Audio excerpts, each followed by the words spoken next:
امام غزالی نے ایک روایت نقل کی ہے کہ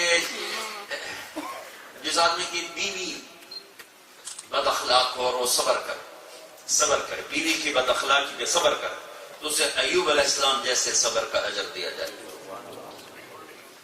اور جس عورت کا خامند بد اخلاق ہو اور وہ عورت صبر کرے، خامند بد اخلاق ہو اور وہ عورت صبر کرے تو اسے حضرت آسیہ فرعون کی بیوی جیسا اجر دیا جائے جس نے فرعون کے ظلم و ستم کو سہا، تو اسے حضرت آسیہ جیسا مقام دیا جائے.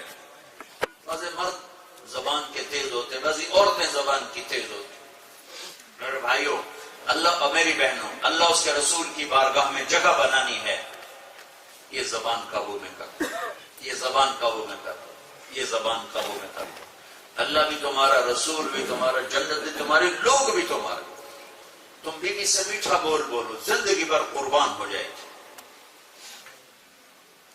بیوی خامن سے میٹھا بولے، زندگی بھر کسی اور عورت کی طرف اس کی نظر نہیں جائے گی. حسین سے حسین شکل دل سے اتر جاتی ہے جب زبان قبول کڑوا ہوتی ہے.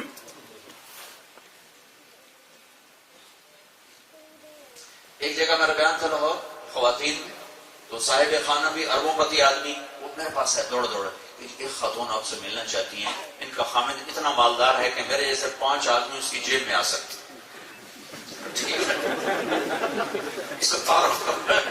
کہ میرے جیسے 5 آدمی اس کی جیب میں آ سکتے.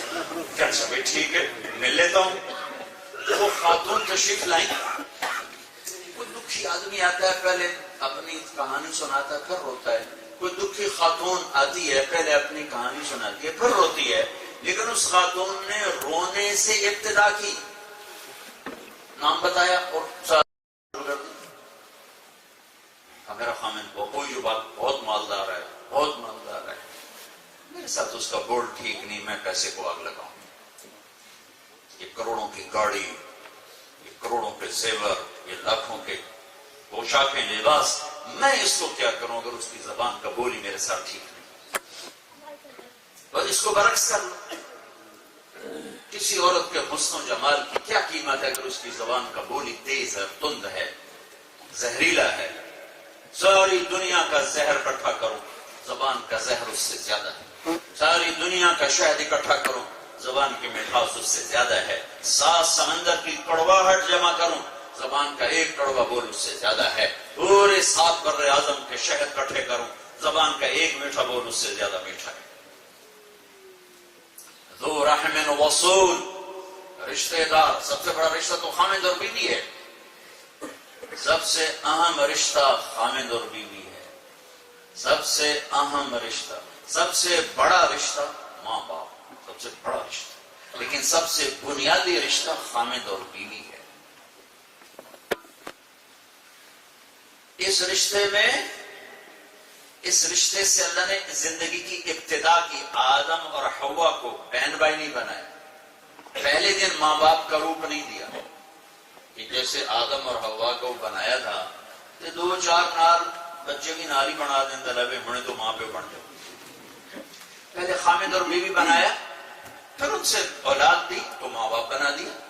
ان کی شادی کی تو دادا دادی بنا دیا، ساس سسر بنا دیا، نانا نانی بنا دیا.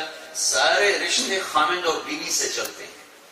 اور جنت میں بھی بنیادی رشتہ خامد اور بیوی ہے. ہر آدمی اپنی بیگم کے ساتھ ہوگا، ہر عورت اپنے خامد کے ساتھ ہوگی. ماں باپ اپنی جنت میں، دادا دادی اپنی جنت میں، نانا نانی اپنی جنت میں، پردادے پردادی اپنی جنت میں، بیٹے بیٹیاں، پوتے پوتیاں، نواسے نواسیاں، ہر ایک کا جوڑا جوڑا بنا کے جنت میں رکھے گا. اکٹھے ہوں گے جب چاہے مل لیں، لیکن اپنی حکومت میں یہ 2 ہوں گے. جن کی شادیاں نہیں ہوئی اور مر گئے، ایمان والے مرد عورت، اللہ جنت میں جانے سے پہلے ان کی شادی کرے گا پھر جنت میں انٹر کرے گا. تو سب سے اہم اور بنیادی رشتہ خامد اور بیوی ہے.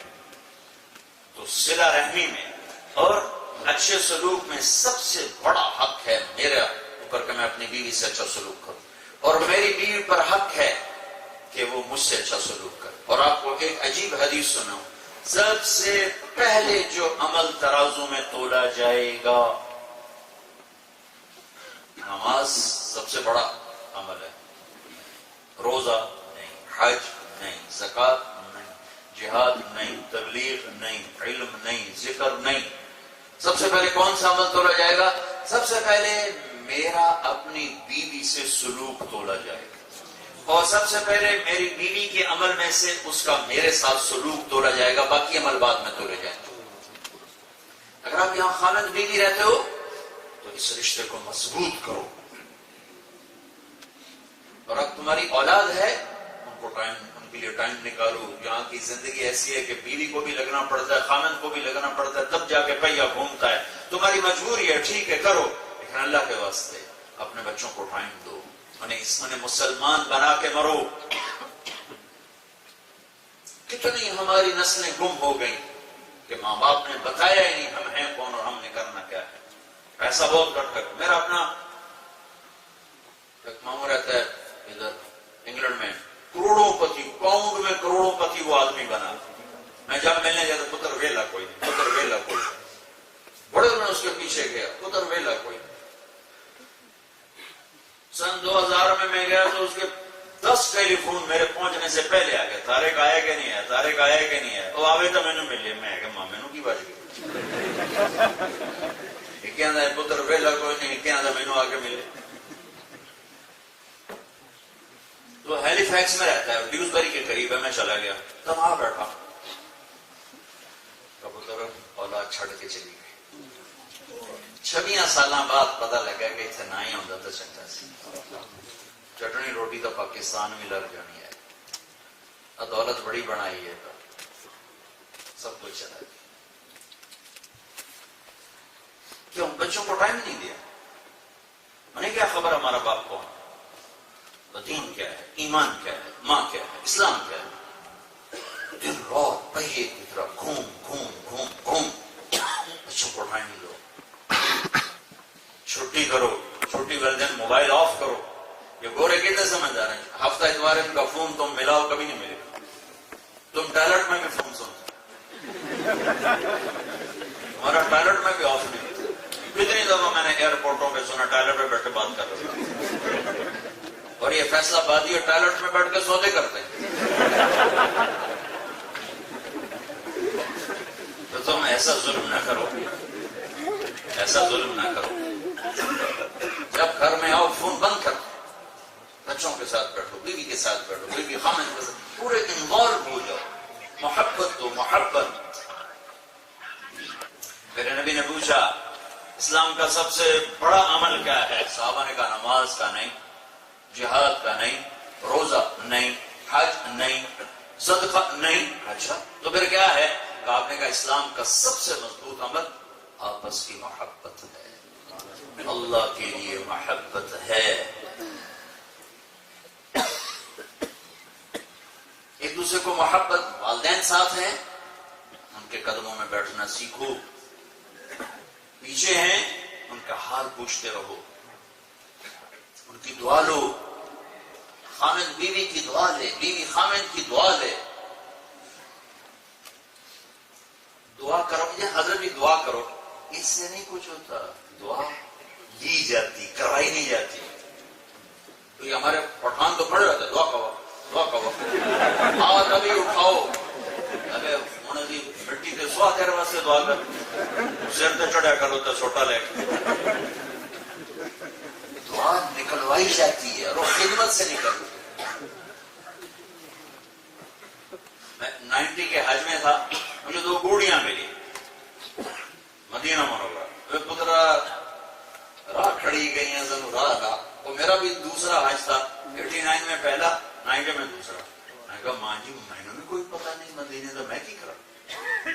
تو پھر مجھے خیال ہے، میں کہا میں تمہیں ادھر لے جاتا ہوں جہاں عورتوں کا ونگ ہے، باب النساء مدینہ، جہاں مسجد نبوی. ادھر تمہاری بلڈنگ کی کوئی عورت مل جائے تو چلی جائے گا، چلو تم اتھے لا.